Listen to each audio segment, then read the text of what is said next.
Humans on the cardboard, welcome back to Just Nuts, guys. Today I'm doing a little discussion video talking about my favorite deck, Lair of Darkness.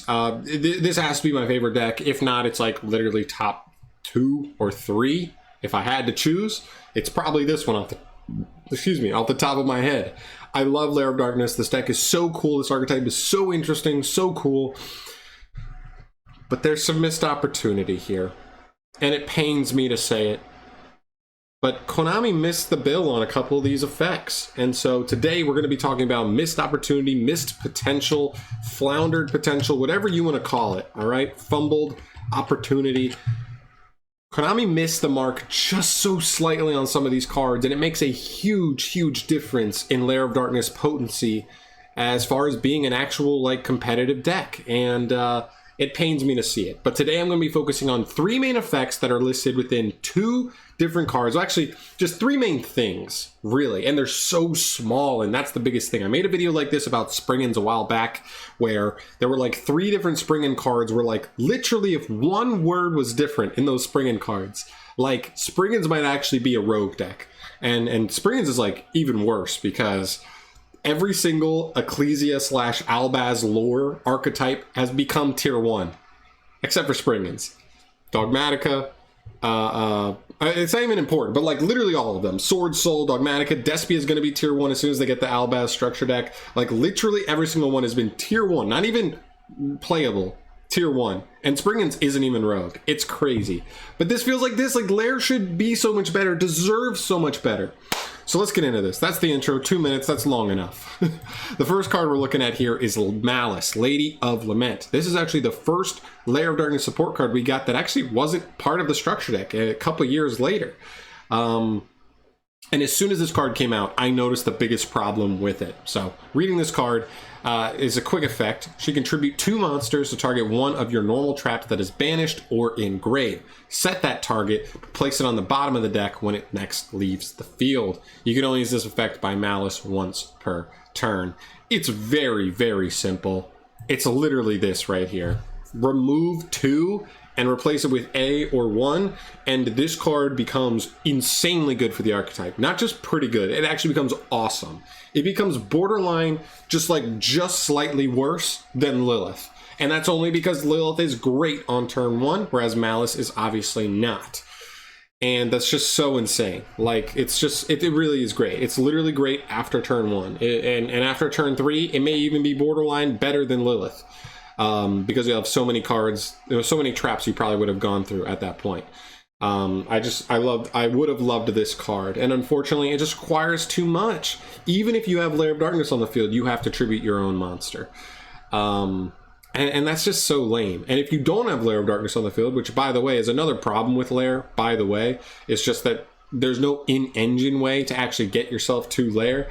And aside from Lilith, luckily, at a 1 in 3 chance hitting Metaverse. That's it. So there, like without being able to consistently get to Lair, Malice is just a -1. Almost always. And if you have Lair, it's a 1 for 1. Technically, you can almost consider it a +1 if you're taking a monster from your opponent, but like that's if you're getting really technical with it. And so it's so much, at most, I could only ever see anybody maybe trying to play 1 of this card, but never more than 1. Absolutely not. I cannot even picture that in my brain right now. It just doesn't even make sense playing this card at more than 1. So there you go. Malice is the first card. Attributing 2 monsters is just way too much. It's a huge whiff on a card that could have been so good. Could have been so good for the archetype. And the next card we're going to focus on here is Arima, the Wicked Warden. Now, I'm actually going to start this by saying Arima's actually still pretty good. He's actually a good card in the archetype, but he could have been just synergistically, not even, oh, you had to make him busted. No, like literally the things I'm going to tell you about this card are like such small details that they could have just done, and it would have made the synergy in the archetype so much better. Okay, so here's the all right. So as far as his effects go, you can discard Arima from your hand to add a Lair of Darkness from deck to hand. Great. Okay, that's cool. Also from field, he can tribute a dark monster to draw 1 card, or if you tribute a dark monster that wasn't himself, you can actually search any dark monster with 2,000 or more defense from deck to hand instead. That could be Diabolos, who would then immediately be able to summon as long as you tribute a monster on your field instead of your opponent's, or anything else. Now it's Lord of the Heavenly Prison, right? Stuff like that. Maybe even Amazement Arlecchino is a search target if you want to splash the Amazement engine, right? So there's some cool targets there. That stuff's all fine. I love his effects. His effects are sweet. The problem is we can't really make great use of his effects as much as we could have. Okay, first and foremost, he's level 4. He's level 4. He's level 4. He should have been level 3, and he's not level 3, but he should have been level 3. Okay, if this guy was level 3, 2 huge, absolutely monumental synergies come into play here. 1, Skarm becomes able to search Arima, which means in a situation where maybe you already have access to Lilith, but maybe you don't have access to LAIR, and you really need access to LAIR to make Lilith just like overwhelmingly strong on the following turn, you'd be able to search Arima, and therefore able to search therefore able to search LAIR. Or if you're okay with Arima being your normal summon, you know, normal summon him, tribute something else to then search one of the high level or the high defense dark monsters straight from deck. Either or. The other huge synergy is this, Ties of the Brethren. This has become one of my, as of late, one of my more, one of the cards I'm more drawn to in the deck. You just get so much value off this card resolving. It's insane. If you don't know what it does, it targets a monster on the field, a level 4 lower monster. Then it summons 2 more copies of monsters from the deck with the same type, attribute, and level straight from the deck. Usually you're doing your level 3 Dark Fiends. Well, he's a Dark Fiend, but he's level 4, so you can't summon him off of this, and that would have been so insane. I mean, imagine being able to go like Ties of the Brethren, summon, like, let's say you had, even if it's the worst case scenario, and you summon Sangan, right? Ties of the Brethren on Sangan, special summon Lilith, special summon Arima. You could then go Arima, tribute the Sangan to search Lord of the Heavenly Prison. You already locked that as special summoning, so there's no reason to get Diabolos there, but then your Lord now becomes live to protect your back row and get you follow up on the next turn.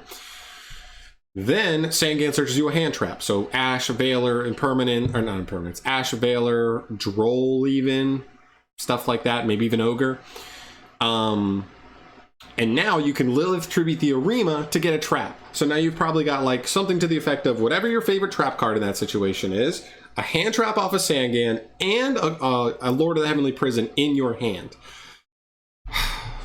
The only thing it doesn't do from field is get you LAIR, but I'm not going to complain about that. But it just would have made the deck so much better because right now we already play 3 Arima, but it doesn't help consistency with Ties of the Brethren. So I open hands where I don't open a level 3 Dark Fiend, but I open Ties and Arima, and I'm just kind of sitting there like, damn. If Arima was a level 3, I could just normal summon him right now, go special Lilith, special Sangan, and do that exact play, and get a ton of value. A ton. 2 powerful interruptions, Lilith still on field, so it can still get you places. If you opened LAIR with that situation, then like it's almost hard to lose that duel, and just follow up on top of it. It's so insane, but unfortunately, missed the mark.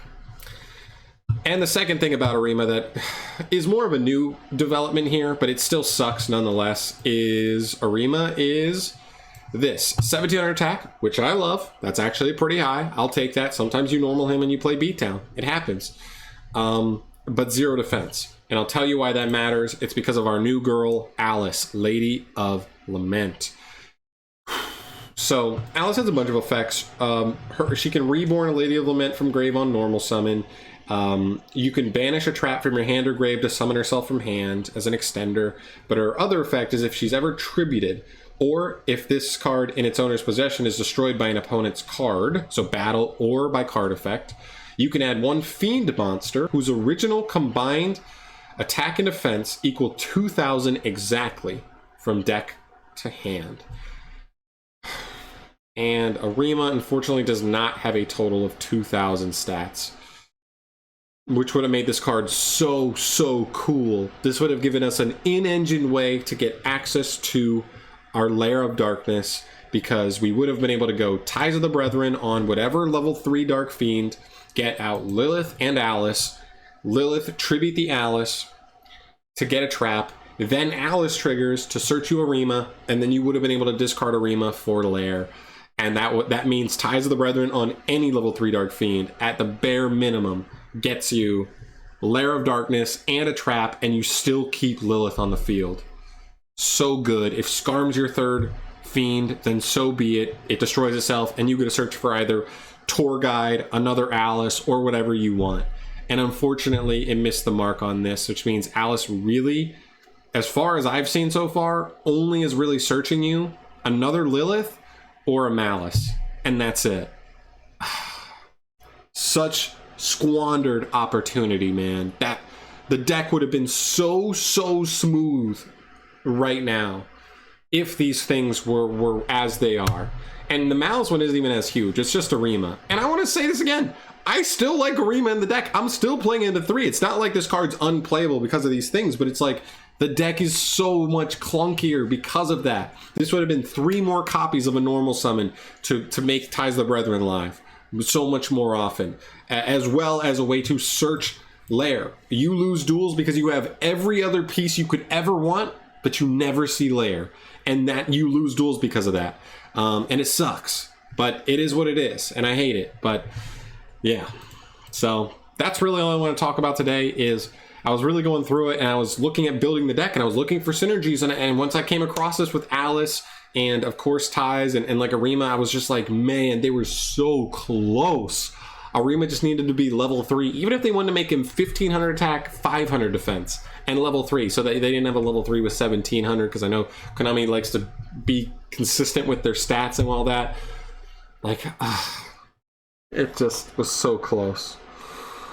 So hopefully we get support down the line somewhere, level 3 Dark Fiends that really help it all come together, because Ties of the Brethren is so crazy, especially with Lord of the Heavenly Prison, being able to get this card on your opponent's turn, so that on your next turn you're able to just like run away with advantage like so crazily. It's insane.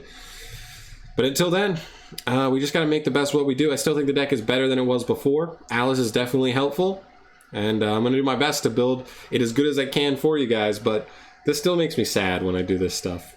But yeah, so let me know your thoughts down below on this stuff. Is there anything else in the archetype that, you know, doesn't make sense, is just like so slightly off?